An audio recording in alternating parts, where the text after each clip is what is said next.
সোমবার দিল্লির মানেকশ সেন্টারে প্রেস ব্রিফিং করেন ভারতীয় সেনাপ্রধান জেনারেল উপেন্দ্র দ্বিবেদী।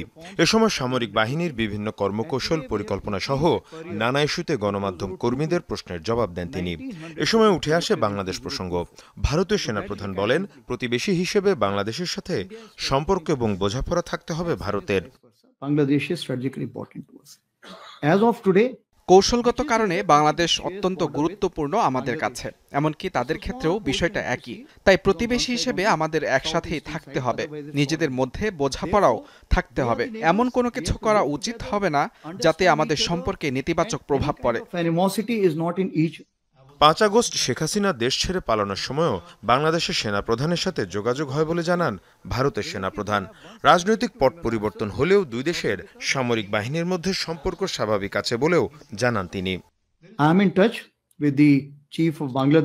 সামরিক ক্ষেত্রে দুপক্ষের মধ্যে যে সম্পর্ক ছিল তাতেও কোনো পরিবর্তন আসেনি। এরপরেও আমি বাংলাদেশের সেনাপ্রধানের সাথে ভিডিও কনফারেন্স করেছি। যখন পরিস্থিতির উন্নতি হবে তখন দুই দেশের সামরিক বাহিনীর মধ্যে যৌথ মহড়া হবে। কিন্তু দুই দেশের সার্বিক সম্পর্কের কথা যদি বলেন তাহলে বলবো, নির্বাচিত সরকার এলেই তা স্বাভাবিক হবে। এদিন নয়াদিল্লিতে বাংলাদেশের ভারপ্রাপ্ত হাইকমিশনার নুরুল ইসলামকে ডেকে পাঠানো হয় ভারতীয় পররাষ্ট্র মন্ত্রণালয়ে। এ সময় বিএসএফের কাঁটাতারের বেড়া নির্মাণকে কেন্দ্র করে চলমান উত্তেজনা নিয়ে আলোচনা হয়। এর আগে রোববার একই ইস্যুতে ঢাকায় ভারতীয় হাইকমিশনার প্রণয় ভার্মার সাথেও কথা বলে বাংলাদেশের পররাষ্ট্র মন্ত্রণালয়।